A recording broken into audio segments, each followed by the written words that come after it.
Hey traders, welcome to this week's Staying Sharp with COT Data Insights. I'm Phil Moves, and in this video, I'll break down the key market setups I'm watching based on the CFTC positioning data, macro catalyst, and price action. If you're following my newsletter, this will bring it all together visually. Let's get into it. So, for this week, starting off with the indices, we saw a remarkable price action this week following the Jackson Hole symposium on Friday. If we recall from our previous week last week, we made comments as regarding to the positioning that was at 97,915. This was a extreme level at a 1 year all-time high level. So we suggested that upon the Tuesday close, we should continue to see bearishness in the prices of the indices leading into the event. And that was exactly what we got. I was expecting the price movement to start from Tuesday close, but actually it started even earlier, from Tuesday opening straight up. It just reversed lower. And this was just typical of what we were expecting from the price action. And all the way Wednesday sold off, Thursday, and then on Friday, we had the straight reversal. No surprises in what actually happened here. It was as expected. We knew that the non-commercials were leaning heavily long, and that was not a good sign for us. Plus, we had a very high amount of short commitments by the non-commercials going into the week, right? We take the Jackson Hole as a one-time event in the year, so we don't have any interest in trading that particular event, but we are cognizant that this is a macro catalyst that will set the tone on the interest rate expectation. And just as we saw a more, dovish leading from the Fed chair, Powell, speaking of how that rate cuts are actually in the cards now for consideration in a way that the market actually liked. So now that gave the outsized reaction we saw on Friday, a whopping 1.5% spike upon the close on Friday. Now, for this new week, I think the most important thing here is the fact that we now see a consecutive drop in the net positioning of the commercials. For us, this is usually a tell sign of a counter trend protocol, meaning that we see that the commercials are net short. However, during the second week that has been confirmed through the consecutive decrease, we want to see a counter move against that. So a bullish lean in this week, because of this position. Not just that. Now let's add that up together with what we saw in Jackson Hole and the fact that we are going to the last week of the month, right? The last week of the month, we expect flows to come as the big boys and the hedge funders are actually buying into the last 3 days of the month. So Wednesday, Thursday, Friday, they're going to be increased interest in buying just for hedging purposes by the big boys. So this should bring in more positive inflow. Not just that, also saying that the Fed is saying or speaking the language the market loves for bullish price action. All of these are a backdrop for a much more bullish leaning into the close of the month of August, and that's going to be something of spectacular interest. This outsized movement, Monday, be advised to just stay out.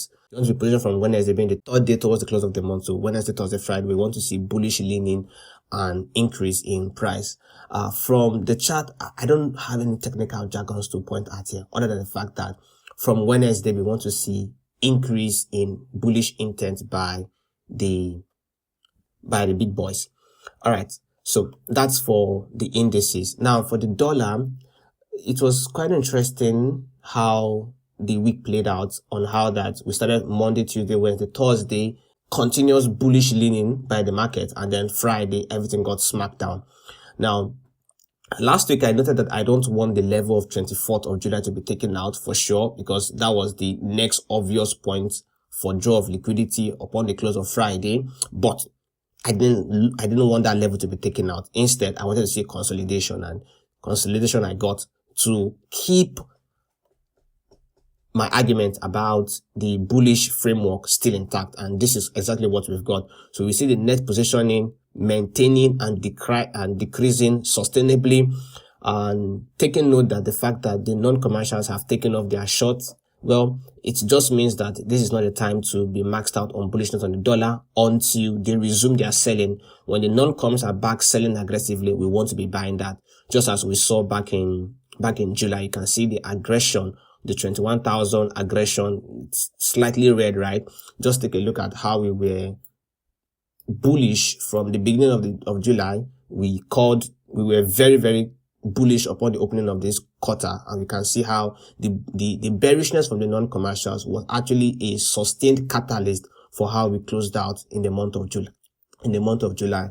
Now, since we started August, we've been calling for patience, following the non-farm payroll, right? And even till now, we are still tactically patient until the next move, which for now is not clear. So maybe within the next 2 weeks, within the next 2 weeks, we will see more data to support a much more bullish response from the dollar.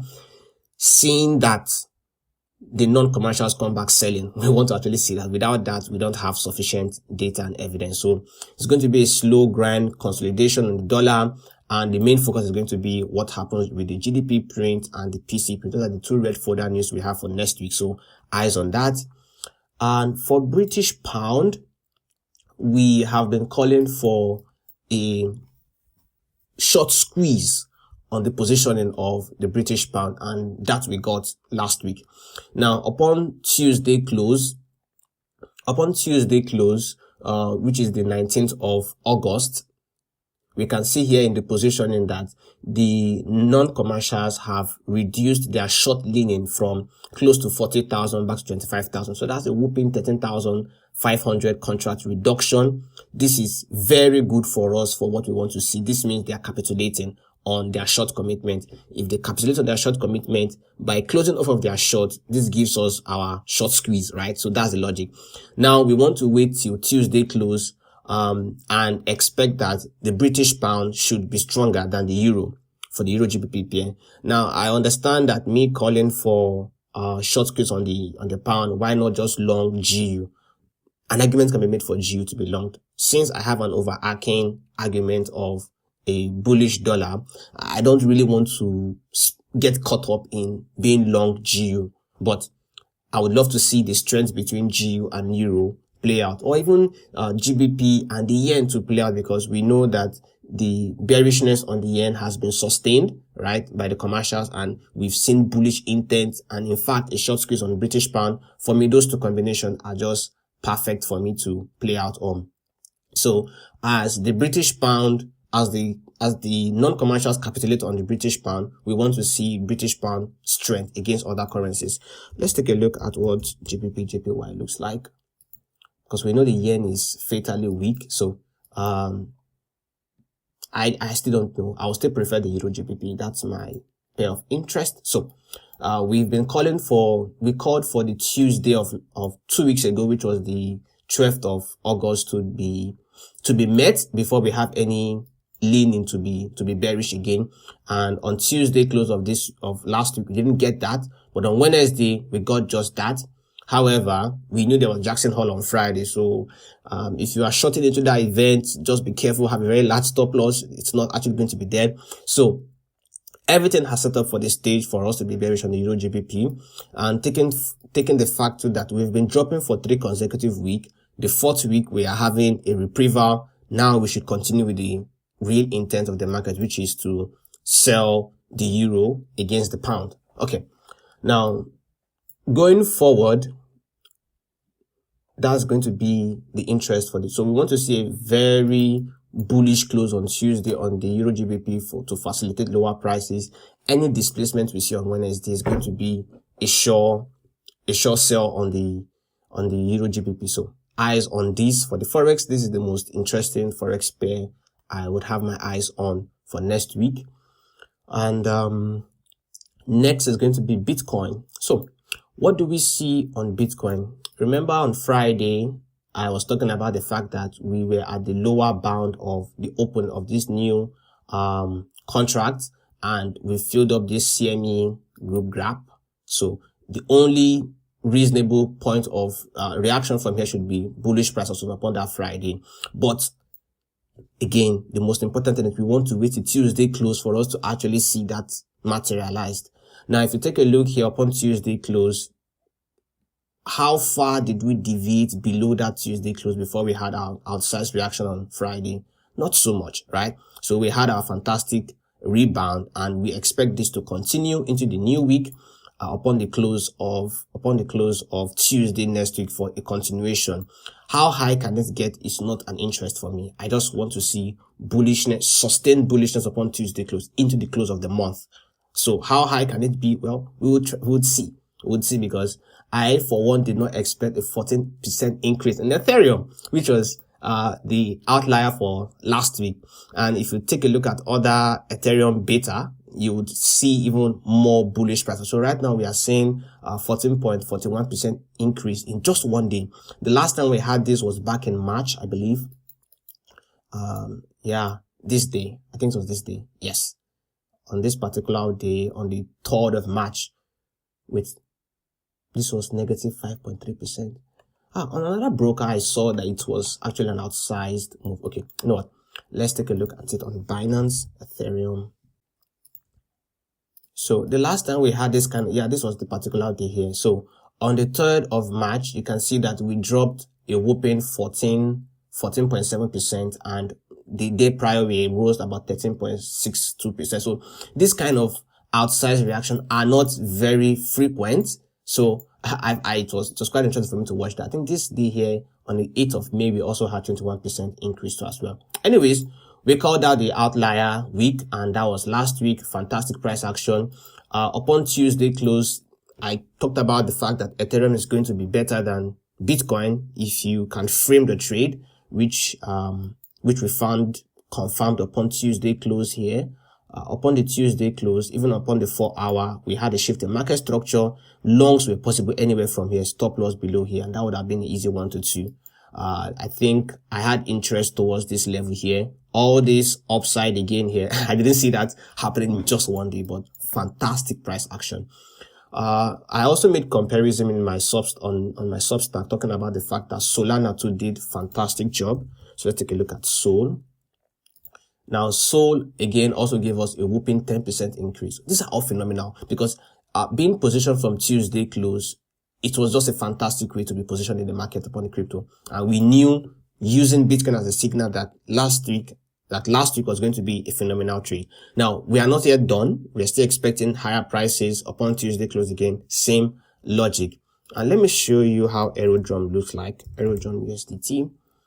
Aerodrome USDT to gave us 16.78% increase. So upon Tuesday close, you're long, and the entire movement for that week upon the close was 23%. So I would not call this a bad trade, and knowing fully whether we should continue this momentum upon Tuesday close higher.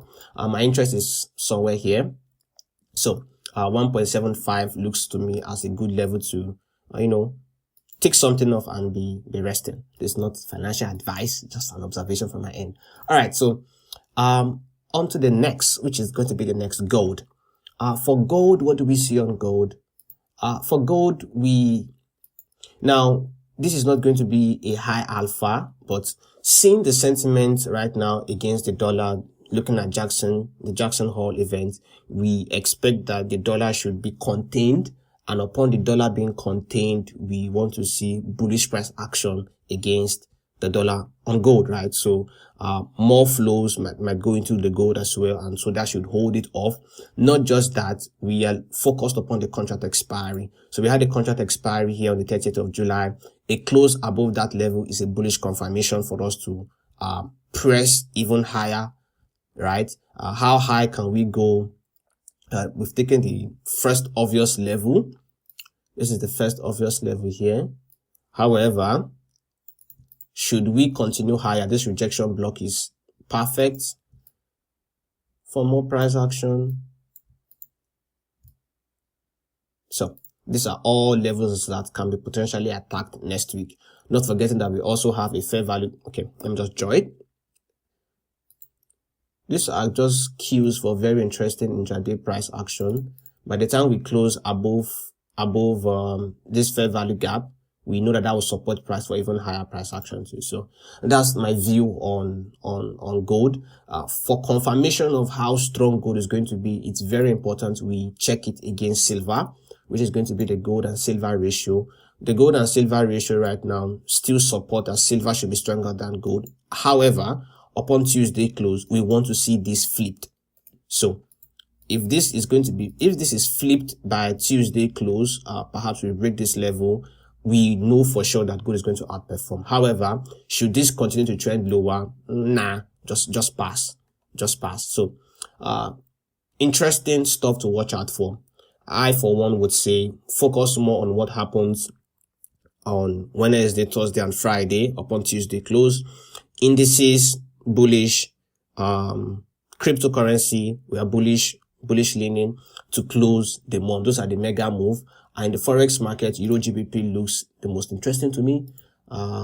Maybe I would consider GBP yen later, but it's not a mega move. The mega move is actually the Euro GBP.